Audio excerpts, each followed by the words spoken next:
Assalamualaikum warahmatullahi wabarakatuh. Perkenalkan, kami dari tim Bismar Siregar. Saya Nisa Dian Islamiati selaku pembicara pertama yang akan menduduki mosi perdebatan kali ini dengan memberikan argumentasi dalam tataran filosofis dan empiris. Adapun Muhammad Nurul Azmi selaku pembicara kedua kami yang akan mengajukan argumentasi dalam tataran kritis dan normatis. Kemudian dikolaborasi oleh pembicara ketiga kami, Rina Ardiana Puspa, yang akan memberikan argumentasi dalam tataran sosiologi dan solusi. Dewan juri yang terhormat, dengan ini kami menyatakan secara tegas, lugas, dan jelas bahwa kami tidak menyepakati mosi perdebatan kali ini. Sekian, terima kasih. Hendaklah keadilan ditegakkan walaupun langit akan runtuh. Assalamualaikum warahmatullahi wabarakatuh. Salam Om Swastiastu, Namo Buddhaya. Salam kebajikan untuk kita semua. Dewan juri yang terhormat serta insan yuris yang berbahagia. Masa jabatan kepala desa yang mengalami perpanjangan dari 6 tahun menjadi 9 tahun menuai banyak pro dan kontra di kalangan masyarakat desa maupun di kalangan pegiat demokrasi hingga anti korupsi. Begitu pula dengan kami yang menjadi pihak kontra, menimbang regulasi kepemimpinan yang semakin panjang dapat menimbulkan dampak-dampak negatif, di antaranya adalah penyempitan kaderisasi hingga memicu timbulnya kasus korupsi, kolusi, dan nepotisme. Melihat catatan Indonesia Corruption Watch 2016 hingga 2022 telah tercatat 682 kasus korupsi dengan 959 tersangka dan kerugian yang mencapai 770,6 miliar rupiah dalam jangka 6 tahun. Apalagi jika masa jabatan kepala desa diperpanjang hingga 9 tahun. Dewan juri yang terhormat, dengan ini kami menyertakan 3 alasan kami tidak menyepakati perpanjangan masa jabatan kepala desa dari 6 tahun menjadi 9 tahun. Di antaranya alasan yang pertama, bertentangan dengan konstitusi yang harusnya membatasi kekuasaan agar tidak terlalu lama. Alasan yang kedua, pemangkasan periode dengan cara pemanjangan masa jabatan kepala desa tidak dapat menjamin peminimalisiraan terjadinya konflik saat pemilihan kepala desa.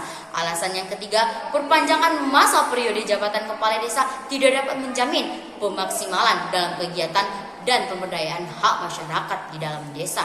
Maka dari itu, dengan 3 alasan ini, kami tetap berada di garda terdepan untuk membantah mosi perdebatan pada kesempatan kali ini. Sekian, terima kasih. Profesor Sajito Raharjo pernah mengatakan, hukum untuk manusia, bukan manusia untuk hukum.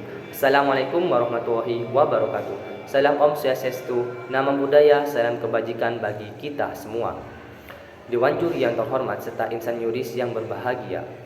Berkaca pada Undang-Undang Nomor 6 Tahun 2014 tentang Kepala Desa yang menyebutkan bahwa masa jabatan kepala desa selama 6 tahun dan paling banyak menjabat sebanyak 3 periode, yang diperjelas pada Undang-Undang Desa pada pasal 39 ayat 1 dan ayat 2. Pembatasan ini bertujuan untuk memastikan rotasi kepemimpinan yang sehat dan mencegah terjadinya monopoli kekuasaan di tingkat desa. Dalam perpanjangan masa jabatan kepala desa ini, sejatinya akan menimbulkan beberapa problematika baru yang akan terjadi pada masyarakat.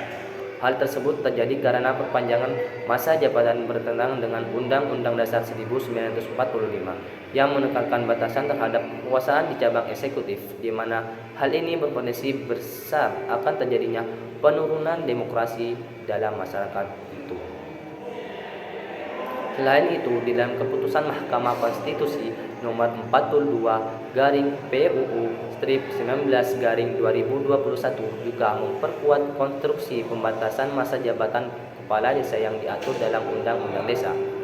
Putusan tersebut menegaskan konstitusionalitas pembatasan masa jabatan dan menghindari adanya penafsiran yang berpotensi perluasan kekuasaan kepala desa melalui perpanjangan masa jabatannya.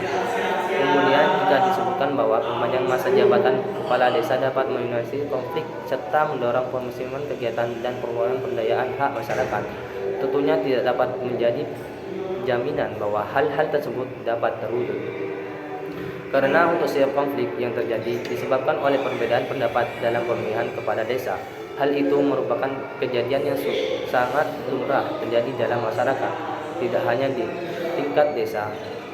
Pemilihan wakil kota, gubernur, hingga presiden pun pasti akan terjadi konflik. Selain itu, Pemanjangan masa jabatan kepala desa juga tidak bisa menjamin pemaksimalan kegiatan dan program pemberdayaan hak masyarakat maupun pembangunan desa. Karena untuk menyebabkan itu semua dibutuhkan bukanlah durasi waktunya, akan tetapi bagaimana cara kepala desa dalam menjalankan semua program yang ada serta pembangunan infrastruktur yang memadai dan berkualitas. Sekian dari saya. Assalamualaikum warahmatullahi wabarakatuh. Dewan juri yang terhormat serta insan yuris yang berbahagia. Melanjutkan argumen seperti yang sudah dijelaskan oleh pembicara 1 dan pembicara 2 yang merujuk pasal 39 Undang-Undang Nomor 6 Tahun 2014 tentang Desa. Tertulis Kades menjabat selama 6 tahun dalam masa 3 periode. Dengan direvisinya Undang-Undang Desa tentang perpanjangan masa jabatan kepala desa, dikhawatirkan ada kemungkinan dengan masa jabatan 9 tahun ini akan menimbulkan ketidakefektifan dan munculnya permainan politis di dalamnya. Juga beberapa alasan yang disebutkan oleh pembicara 1 mengenai ketidaksepakatan kami dengan putusan perpanjangan masa jabatan kepala desa ini, serta argumen penguat alasan kami yang sudah dijelaskan oleh pembicara kedua. Maka dari itu, kami menyatakan keputusan perpanjangan masa kepala desa harus segera dipertimbangkan kembali. Dewan juri yang terhormat, dengan ini kami menawarkan beberapa solusi. Di antaranya yang pertama, pembangunan program dan desa ketika dalam masa reses yang kontinuitas untuk memudahkan pemerintah desa dan lembaga desa dalam mencapai tujuan dan cara menyusun program dan kegiatan secara terpadu, terarah, dan teratur. Juga memudahkan pemerintah desa dan lembaga desa untuk memahami dan menilai kebijakan dan program serta kegiatan operasional tahunan dalam rentan waktu masa jabatan. Yang kedua, meningkatkan etos kerja yang memajukan desa dan mewujudkan masyarakat yang makmur. Karena seorang kepala desa yang hebat dan etos kerja dan kepemimpinan yang berkualitas serta beramanah ketika tiba periode pemilihan kades selanjutnya tanpa berpikir panjang pun masyarakat tentu akan kembali memilih kades tersebut. Yang terakhir, diadakannya hilirisasi peran infrastruktur politik seperti parpol di mana pendidikan politik tidak terbatas dalam ruang-ruang kaderisasi anggota partai politik semata. Karena stabilitas politik desa dapat dibangun dalam kesadaran yang utuh. Hal itu tentu lebih baik daripada memperpanjang masa jabatan kades, karena belum tentu ada kepastian jabatan yang lama dapat memperbaiki stabilitas politik desa. Dewan juri yang terhormat serta insan yuris yang berbahagia.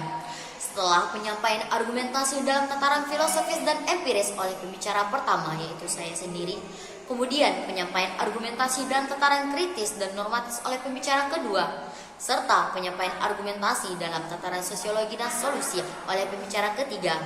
Maka dari itu, kami menarik kesimpulan bahwasannya perpanjangan masa jabatan kepala desa dengan alasan kurangnya durasi dalam pembangunan desa, peminimalisan konflik yang terjadi pada saat pemilihan kepala desa, serta pemaksimalan dalam kegiatan dan pemberdayaan hak masyarakat. Kami bantah dengan alasan bertentangan dengan konstitusi yang seharusnya membatasi kekuasaan. Kemudian perpanjangan masa jabatan tidak dapat menjamin peminimalisan konflik yang terjadi saat pemilihan kepala desa. Kemudian perpanjangan masa jabatan juga tidak dapat menjamin pemaksimalan dalam kegiatan dan pemberdayaan hak masyarakat. Maka dari itu, mosi perdebatan kali ini kami bantah dengan 3 solusi yang telah ditawarkan dan disampaikan oleh pembicara ketiga. Sekian dari kami, terima kasih.